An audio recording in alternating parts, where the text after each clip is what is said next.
Hello students, जैसा कि हम लोग जानते हैं कि 2023 बिहार बोर्ड 10वीं की परीक्षा नज़दीक आ गई है।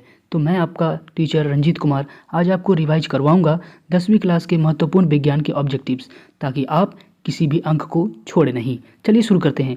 निम्नलिखित में से किसका अपवर्तनांक सबसे अधिक होता है? ए हवा, बी हीरा, सी शीशा या डी जल। तो हम सभी जानते हैं दोस्तों, इन सभी में हीरा का अपवर्तनांक जो है सबसे ज़्यादा होता है, जो 2.42 अपवर्तनांक के साथ अपना स्थान सबसे पहले नंबर पर रखता है। अवतल दर्पण की फोकस दूरी क्या होती है?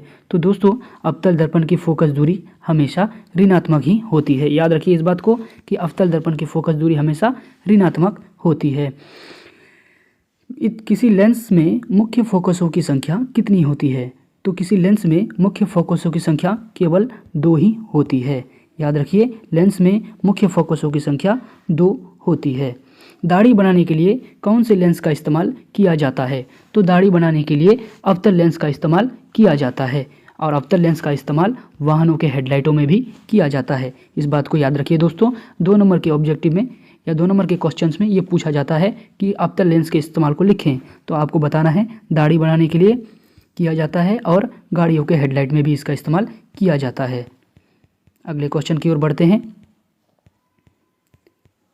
अवतल दर्पण के फोकस दूरी और उसके वक्रता त्रिज्या के बीच क्या संबंध होता है? तो दोस्तों, अवतल दर्पण के फोकस दूरी और उसके वक्रता के बीच का संबंध होता है F बराबर R/2। दोस्तों, ये वाला ऑप्शन जो है ये बिल्कुल सही है। F बराबर R/2।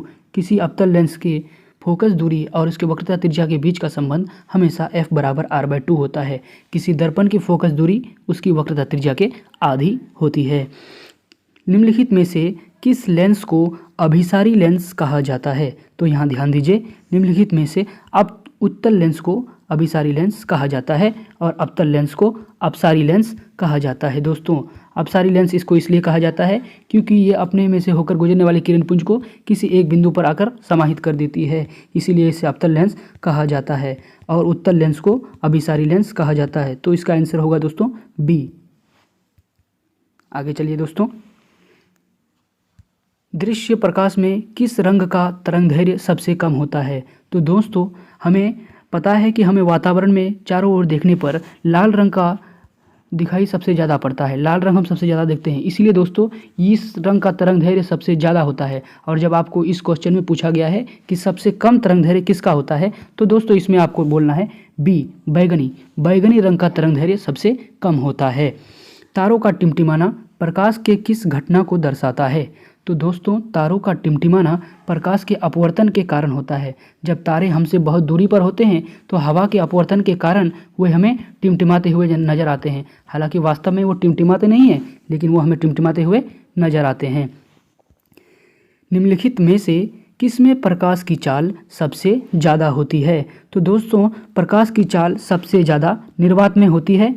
जब देखिए दोस्तों, वायु और निर्वात दोनों एक ही कथन है, लेकिन जब निर्वात दिया हुआ है तो आपको आंसर सी लगाना है।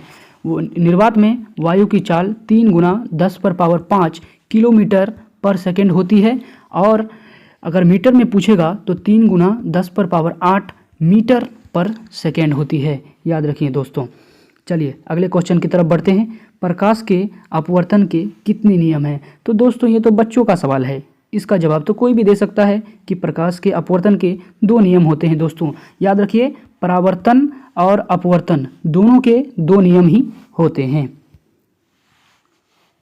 जल विद्युत संयंत्र किस ऊर्जा को विद्युत ऊर्जा में बदलता है? तो दोस्तों यहाँ देखिए, आपको यहाँ पर बताना है कि जल विद्युत संयंत्र किस ऊर्जा को विद्युत ऊर्जा में बदलता है। नाभिकीय ऊर्जा, सौर ऊर्जा, स्थितिज ऊर्जा या तापीय ऊर्जा?